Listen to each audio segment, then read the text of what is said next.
especially CEOs, get psychologically worn out by how intense it is because of the fundraising that took more time, that was not as productive, or because of the negative. Mind you, this is something that I pay a lot of attention to as a board member.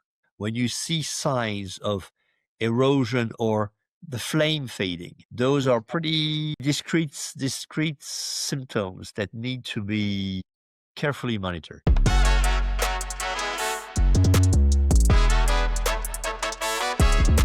This is the story behind the story. This is the human side of leadership in biotech. Willing to win.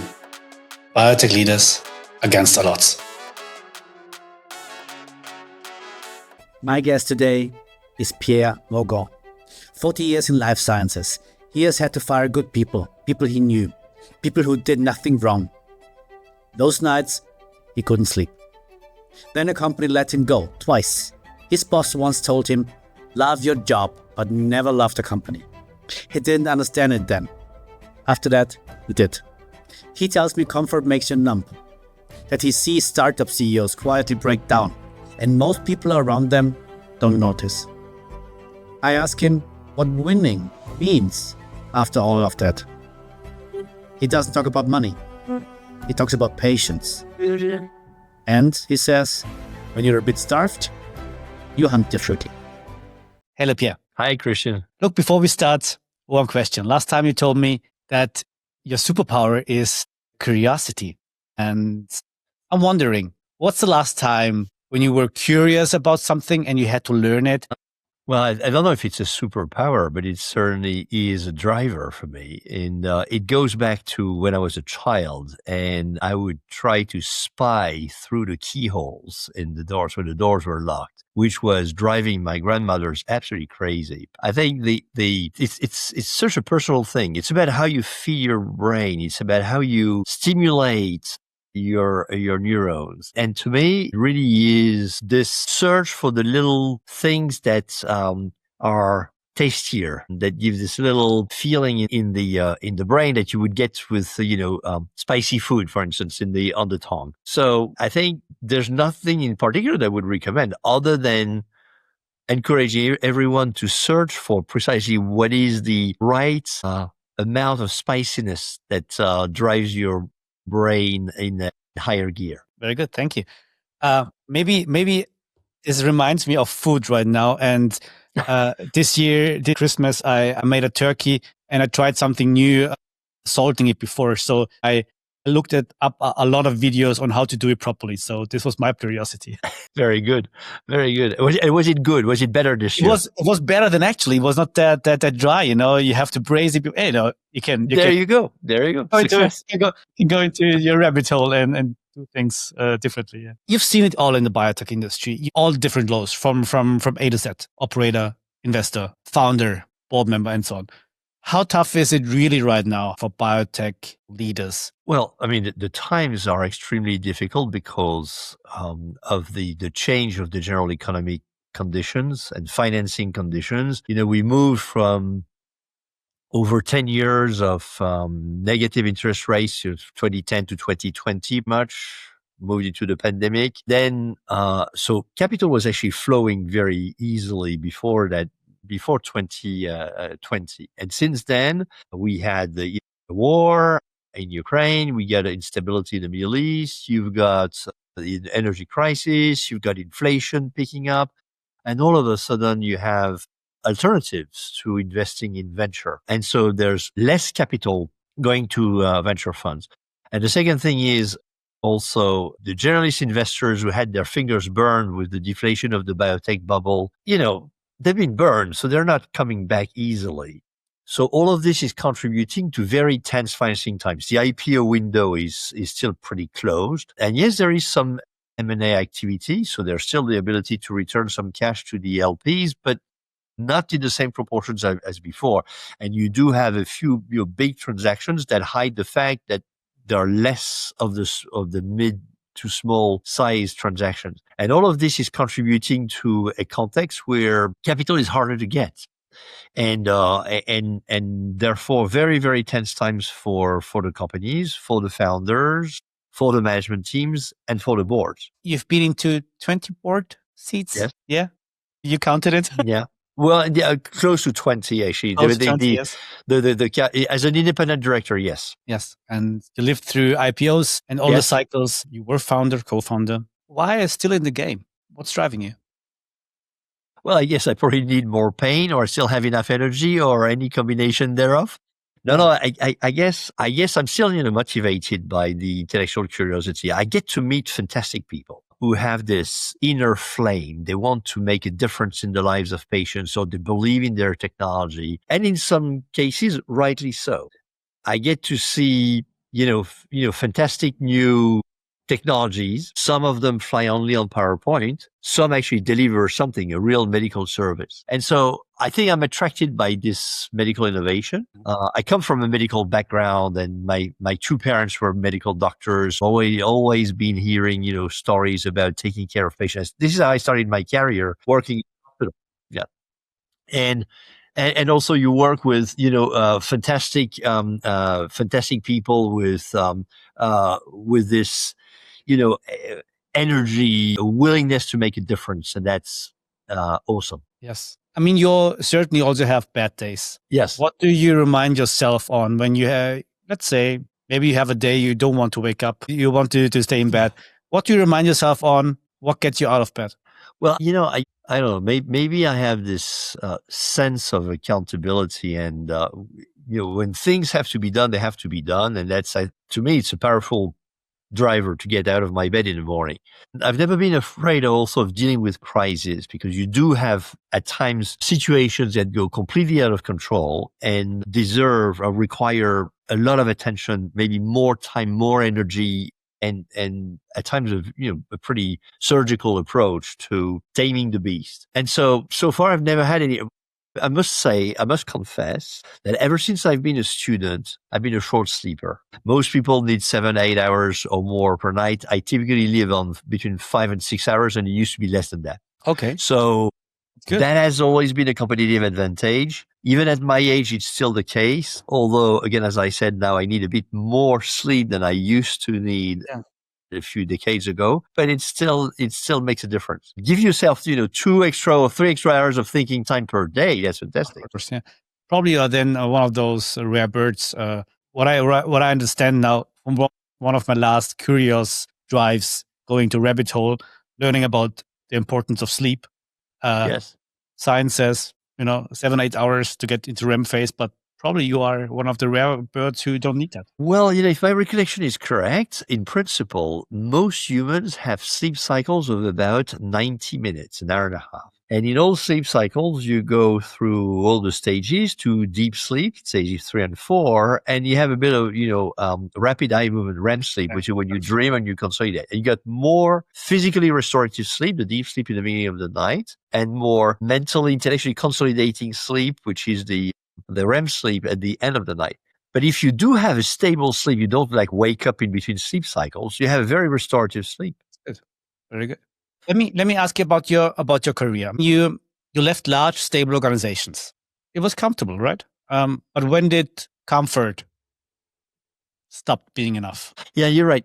Comfort is horribly sedative. And it's the story of the frog into the slowly boiling water, isn't it? You get used to it. Until one day, at least I realized that, even though I think I was really good at it, I was dissatisfied with the cumbersome processes, especially in a very regulated industry like the life science industry.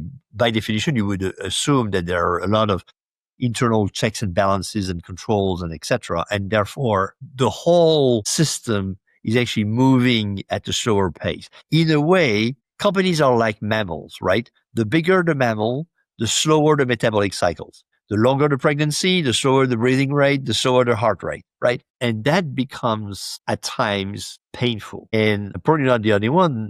There's a point in time when you decide, this is it. I've had my share. I've done it. I've learned a lot of interesting things, useful things. You learn processes, you learn methodologies. You come out of this experience with a toolbox, which is extremely useful. But if you need, or if you feel that you need a space where there's a shorter distance between the brain and the hands, you go to a smaller organization where you're closer to the action, where, of course, you need to impose on yourself your own controls, because you do not have all of a sudden all the safety nets and triple, quadruple signature on everything. But at least you feel a lot more alive. And at least I felt that I was wasting less intellectual energy in feeding the system and more into thinking about how to create some value with the assets, or the best way to move forward. And also maybe wasting less of the shareholders' money. Talking about frustration, waste, creating waste, avoiding waste. Yeah, dealing with the waste. Oh, yes. I mean, I remember, moving into, I will not name the company, moving into a committee meeting and discovering that the only purpose of that committee meeting was to prepare the agenda of the next committee meeting. And but when you're part of the system, isn't that normal? Something has to change in your mind, right? You stepped out of yourself and say, hey, what am I doing here, right? Exactly, what am I doing here? I mean, or is it a good use of my time? Or, move into committee meetings and there are like 20 people around the table. Less than half of them are genuinely interested in the subject. And another half of that half, meaning a quarter, are actually genuinely knowledgeable about the subject. And all the others are there, like decoration objects, and they feel so useful that they're on their laptops doing their email. What's the point? What's the big idea? Either you're in the meeting, you contribute, or you're not. And you see, this is a kind of, luxury of letting time elapse without feeling the need to reach any meaningful conclusion that the small companies do not have. Because any slippage, any delay means an extra week, month, whatever, of base burn, which takes them closer to the end of the runway and therefore makes their lives harder. So in a way, I think to me, I was disappointed by the disappearance of the sense of urgency. Did you immediately get out of big pharma, or did it take more time to realize or to stack up the negative emotions about it? Well, I think I'm probably not so clever, because it took me a bit of time to figure out that I would be better elsewhere. And I did try, but the first attempt was actually not a successful one. And I was glad actually to land back into a big pharma position. I remember having this conversation with a headhunter telling me, Pierre, I understand why you would want to do this, but it's risky. For you should hedge your bets and have a couple of irons in the fire of the type, meaning things that are already on your resume and that you can claim you will do well. And it was a good advice. But I mean, I think, it's eventually when you reach the conclusion that something is broken in there, you've lost the appetite to be a corporate beast. Then it's really time to move. There's no point in trying to do some psychotherapy, self-applied psychotherapy. It's the right moment to move. Right. In our profession as headhunters, sometimes we get to assess fit matching of people coming from big pharma going to biotech, from biotech going to big pharma. And company X, because they are a biotech company, they just want people from biotech. They want someone who is de-risked, right? Who thinks like them. Do you feel pressure that you have to become somebody else when you change from big pharma to biotech? In a way, even if you don't feel it, you discover very quickly the need to change, because the operating conditions are extremely different. It's almost when you're moving from one sport to another. Yeah. I mean, I'm not a triathlon, but I think when you're moving out of the water after swimming and you need to get onto a bicycle, it's a different sport. I mean, because the conditions are demanding something else, whether it is intellectual agility, whether it is a speed of execution, whether it is about thinking about your own controls, as I was mentioning before, as opposed to, being in large corporations where in a way that the processes are in place to keep you on track, at least, on the compliance track, and you have, the various checks and balances and other functions, and the matrix organization that is there to prevent. This is risk management in a way. Yeah. So in this respect, the risk management game is not the same. Yeah. And the need to execute fast is a lot more acute in the smaller companies.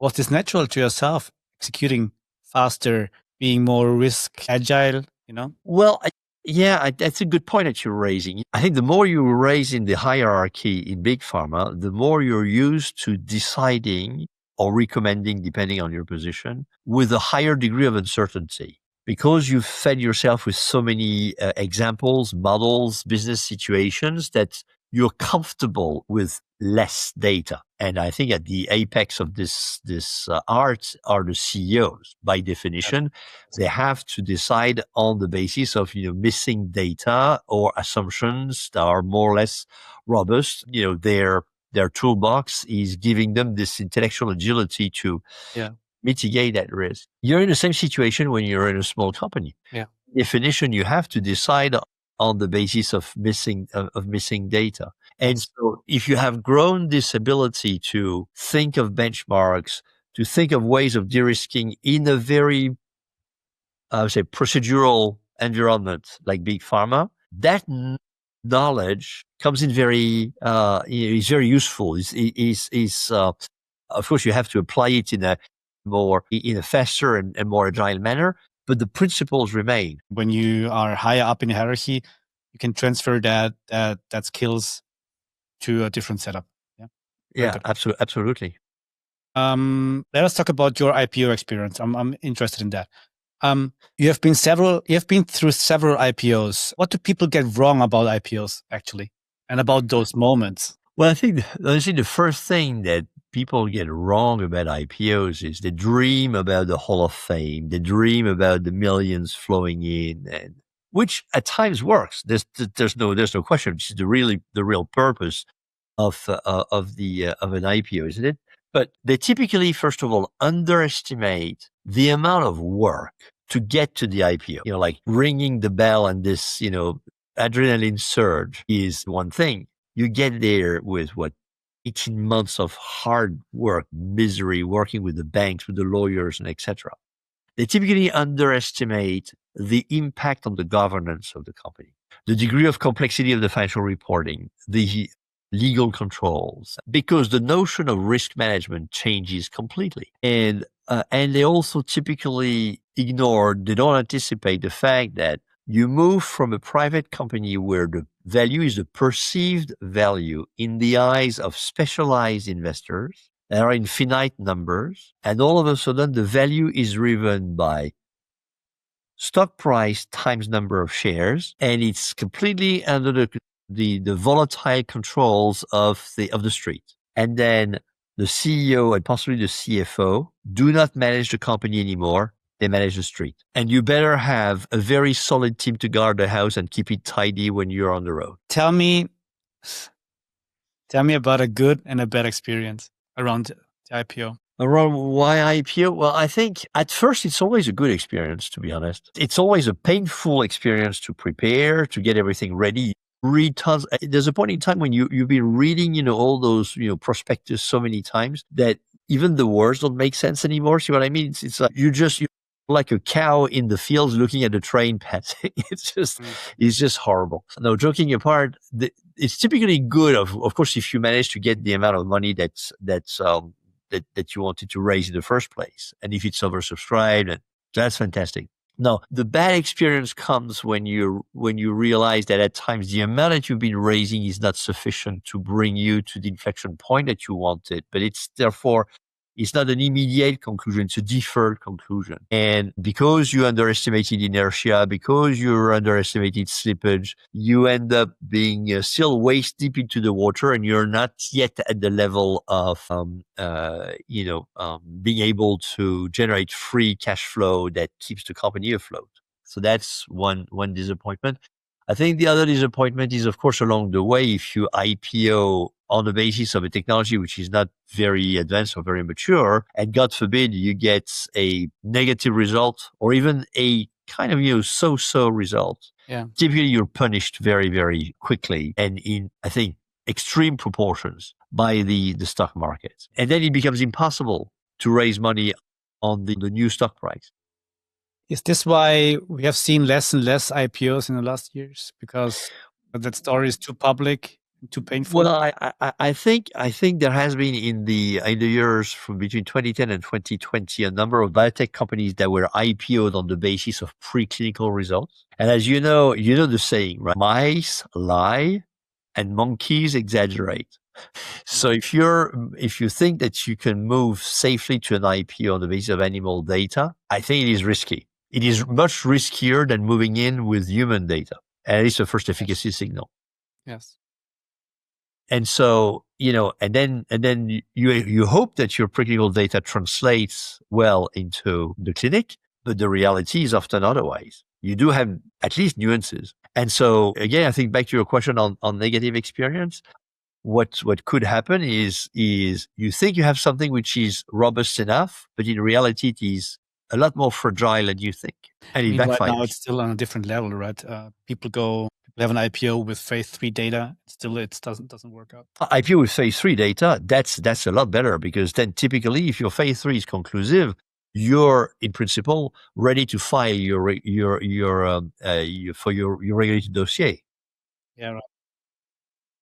But typically, a company that reaches the IPO at that stage means it has raised enough financing to remain independent. And if the results are really promising, most companies become the target of an acquisition by a big pharma. Yes. And how did capital markets change in the last 3-4 years?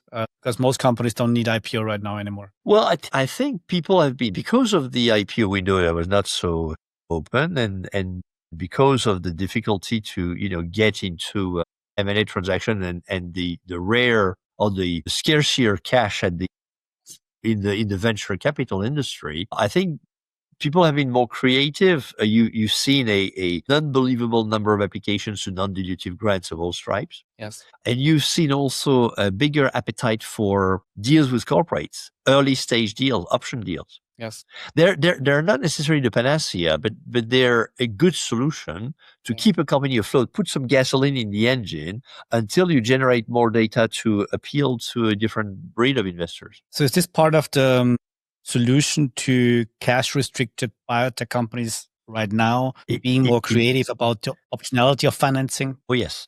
And being very creative about being able to craft a more frugal plan. I think, frugal is not necessarily a word that was extremely positive in the years before 2020. So, come on, we have cash, so let's spend, let's do an extra arm.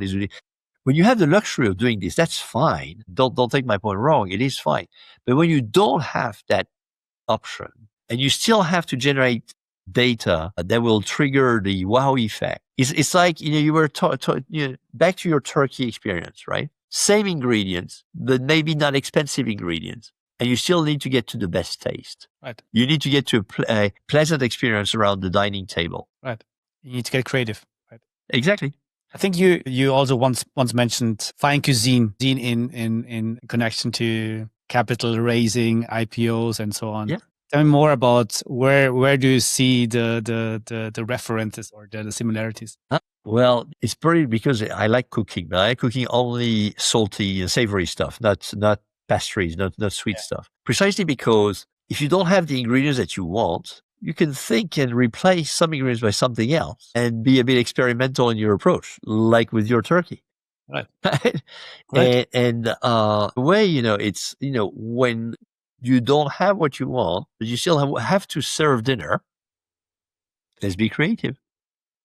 Does frugality help in becoming more creative? I think it does. How? Well, you know that in every religion, there's a fasting period. Now, the medical explanation behind this is that when you fast, you get hypoglycemia and it gives you a kind of lightheadedness, which is supposed to get you closer to your deity and facilitates the communication with your God, whoever that God may be. In a way, when you're a bit starved, you're hunting differently. That's what it is.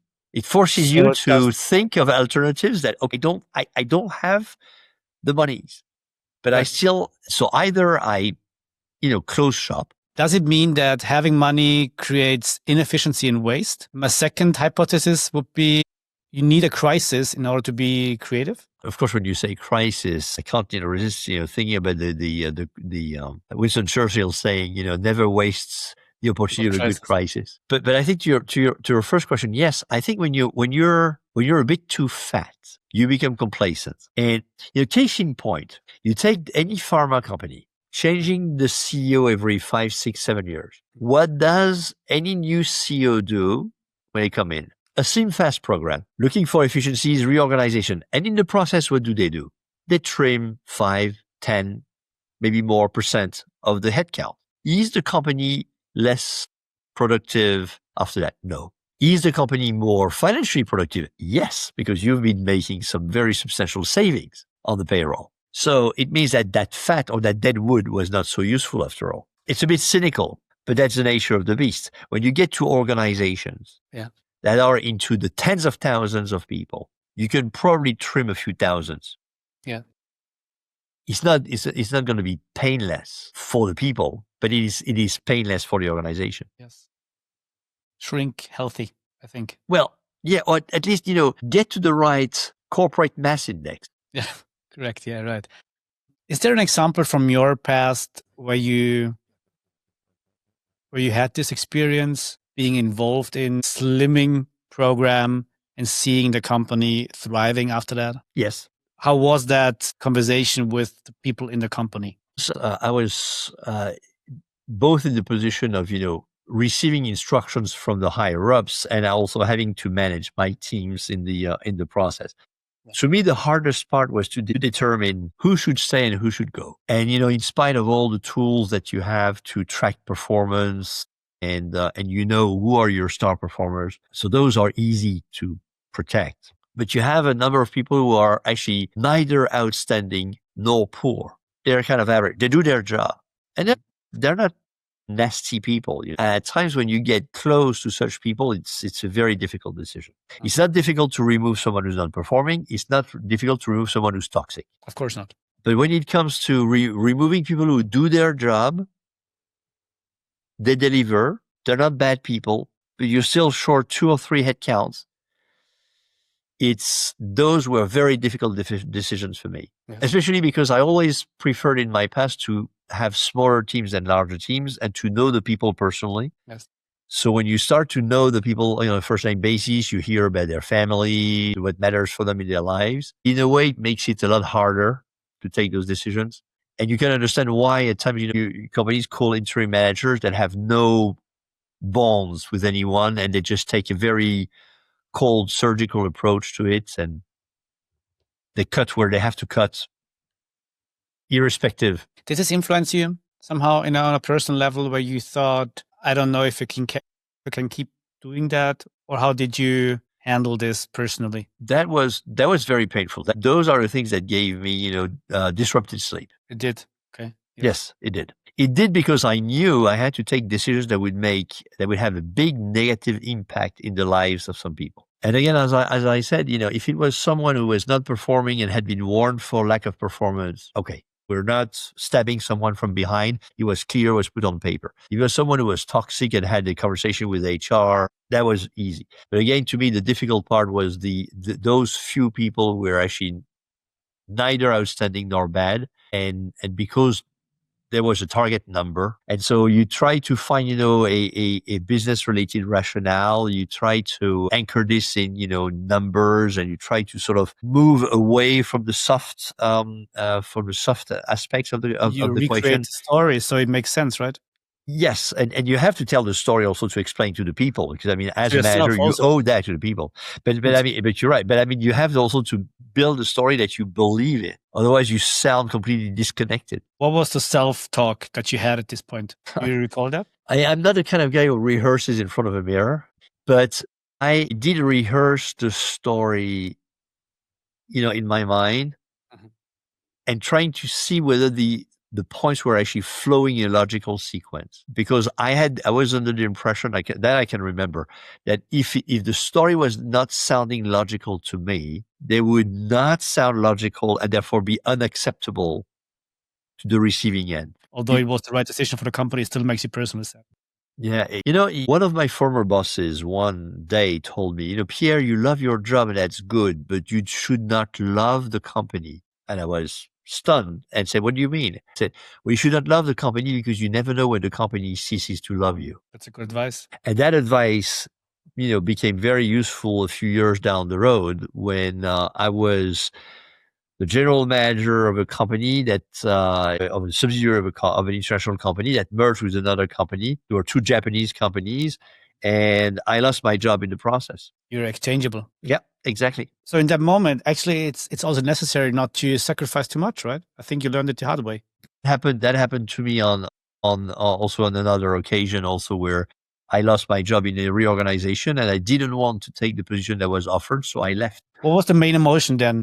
Well, I think the emotions were actually softened by the fact that there was a package to leave. Yeah, so that actually helped a lot. But without being cynical, I think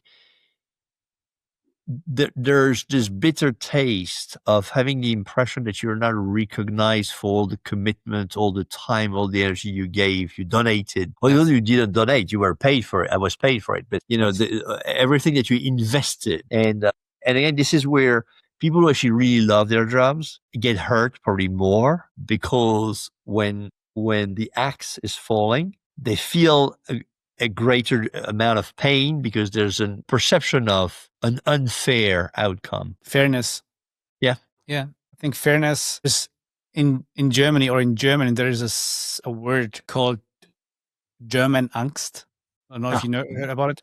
German Angst. It's the fear of being left behind or being overruled or treated unfairly. I don't know if this is existing in Switzerland or in France, but I think it's typical German.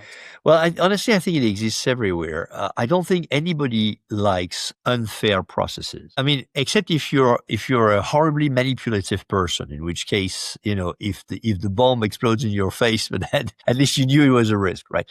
But for whoever is actually playing the role, understanding what they have to do, executing, at times, walking the extra mile and not being rewarded, inevitably gives you the aftertaste of being betrayed. Let's talk about the biotech game of founders. You have to be crazy to found a biotech company right now with a chance of less than 5% success. How crazy do you have to be? I mean, that the outcome is highly unlikely to be successful, highly unlikely, but still you do it because I think you are convicted. Yeah, you have the conviction and you think it's the right thing to do. Well, typically, it starts by you believe that you have something that makes a difference. You believe in the technology. You believe in your understanding of the medical need. And therefore you think, because I know, and because I understand the technology, and because I know my thing and I know competition, I think I can make a difference. And therefore it should work. Now let's prove it. It's always the same type of, motivation. There's a need. We invent something, a technology, and then in principle, we have the key for that lock. And then bizarre things happen. The key is not as good as it. In the lock, it changes. The regulators come into play. Plenty of conditions along the way. It's not a short journey, of course. But I think at the beginning, it's always the same. And this notion that we can fail is there, but not in such proportions that it would be a scarecrow and we won't do it. Yeah. Let's talk about what type of founders are necessary right now in this type of market. Would you say, is it winter? Is it a biotech winter? Or is it spring already? I wish it is spring. I wish it would be spring because I think the winter has been lasting already for quite some time. So what kind of... Well, I think some core competencies are still on the table, maybe needed in maybe greater proportions. I mean, you need people who have a vision, a deeply rooted belief that they can deliver something, that are capable of being affiliative, come along, bringing people along with them as a team involving also the investors, making a difference. That doesn't change, right? I think they probably need to be a bit more agile because when the road is bumpy, you need to be maybe a better driver than when you're on the clean autobahn and there's no potholes and then it's a smooth drive. I think also founders of startups have always had to be aware that things could change between the starting point and when they reach an inflection point. and they need maybe to be a bit more psychologically ready to adjust to change if they can't anticipate that change. But it's an illusion to believe that the experimental conditions will not change, especially in an industry which has a long innovation cycle. You know, the image I like to use when I'm mentoring CEOs of startups, I say, have you seen the first Harry Potter movie? So when they get into the Hogwarts, the school of magicians, he walks with these two sidekicks into this big room. You have those big wooden staircases that take you. There's this huge wall with doors, and some doors have no stairs taking to them, right? And as they start climbing a staircase, they start moving, they shift, and they take them to another door, which is not the one they were aiming at. Well, I think this is the world of life science startups. You will not end where you were aiming at in the first place. Get ready for it. How do people respond to that? Well, typically at times they are amused by the metaphor, but then they realize that it is probably true because, I mean, case in point is look at the evolution of a target product profile over the life of a product. It's a living material. Why? Because it does not resist the change imposed by the data. So you have to be ready to something that will be a different animal in the end. I've been always amazed by balancing conviction with the ability to adapt to change. I'm convinced this is going to work out. I can, up to a certain point, now I have to change. I've been always amazed by the ability to do that. And I think this balance is extremely difficult. I think you're raising an excellent point. I think one of the weaknesses of some startup or even scale-up founders or managers these days could be stubbornness, believing that old recipes or old visions would work no matter what. And I think linked to this is an element of myopia, not seeing change or not recognizing the magnitude of the impact of change. I think it is not necessarily the case for regulations, because typically regulations tend to be pretty explicit, and when they change, look at what happens, the change from the medical device, in the medical device industry to the medical device regulation, all of a sudden the stiffening was visible for everyone, right? But take, for instance, a change in the competitive landscape in complicated therapeutic areas. Take oncology, for instance, where you typically have, once you're past the first line of therapy, multiple combination of different types of agents, immunotherapy, and etc., where something happening very far in one segment, which is not yours, could have a ripple effect on yours. And typically, this is what I call indirect competition. You say you build a dam on the river, someone is building a dam upstream, you will have less water at some point in time, whether you like it or not. So whoever is having an indirect influence on what you do matters. At times, I think this is a field or a type of the segment of the reasoning where most of the startup teams are failing, actually. I'm very good at that. And you should not trust the signal coming from outside too much. Otherwise, you run around like a chicken without a head sometimes. Exactly. I think this is very, very difficult. Yes. And assuming there is no capital, there is no certainty, and there is no belief anymore, what do you believe a founder never is allowed to lose? I think if they lose faith in what they do, if they lose the sight of making a difference in the lives of patients, then it's time to do something else, or take a break, or move to another venture, or rebuild the inner fiber that would give them the right strength, the right backbone to get back in the fight. It's interesting you would say this, because I've seen this more than once, where people, especially CEOs,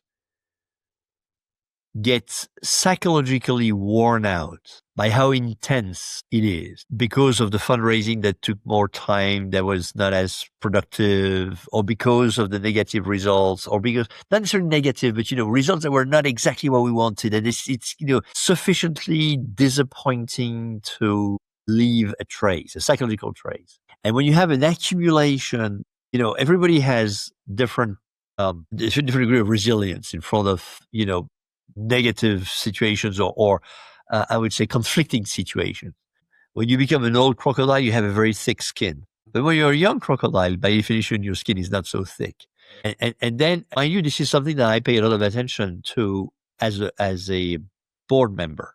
when you see signs of erosion or the flame fading, those are pretty discrete symptoms that need to be carefully monitored. I think that's a warning and Yep. also an opening to change. Yes. You know, Yeah. And the need to do something else, something different, maybe a bit of mentoring, maybe a bit of stepping back, trying to detach yourself emotionally from the negative aspects. after everything that we discussed, what does winning mean for you right now? Well, I think the politically correct answer is returning cash to the investors. And that is winning by any standard. Honestly, to And me, cooking well.